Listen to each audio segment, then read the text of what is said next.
When you were a kid, you wished you could fly like Superman or Supergirl. Since then, however, you've learned the lessons of Icarus, in the literal sense that you shouldn't fly too close to the sun just in case you make a set of wings from feathers and wax, but also in the metaphorical sense that you shouldn't be overly ambitious. So, the story of Icarus can serve as yet another example of why you should listen to your parents' warnings.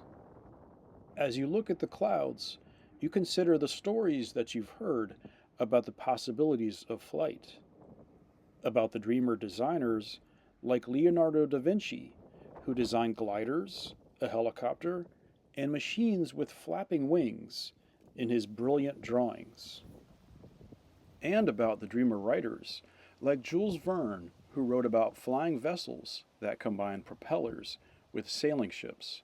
One of those ships was called the Albatross, and it was featured in Jules Verne's book, The Clipper of the Clouds. Then there were inventors, like the Wright brothers, who accomplished powered flight in December 1903 at Kitty Hawk in North Carolina. And there were pioneers, like Amelia Earhart, who flew solo across the Atlantic Ocean and then tried to fly around the world, but that trip ended in mystery. But this is the kind of fact dropping and name dropping that's done at dinner parties and while narrating a video. It's done with the hope of impressing the people around you. Besides, those are all other people's stories. You've had your own story with wishing to fly, like when you were a kid and you ran in a park and it felt like you were nearly flying. The rush of speed was so beautiful. But now that you're a grown up, you know you can't fly like that. Not like Superman or Supergirl or Icarus. You feel like you could shake your fist at the birds and shout, "Do you realize how lucky you are?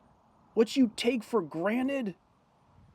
You know the only way you're going to fly is if you buy a plane ticket to Crete or Cairo or Chicago. Still, though, seeing the mountains in the distance, the kid in you imagines that you can fly to them. Because maybe one of the differences in kids and grown ups is the ability to open yourself to exuberance. When you were a kid, exuberance seemed to be a more common occurrence. And flying would be exuberant, feeling the wind on your cheeks, smiling as you shock the birds around you, those birds who have never seen a human fly on their own.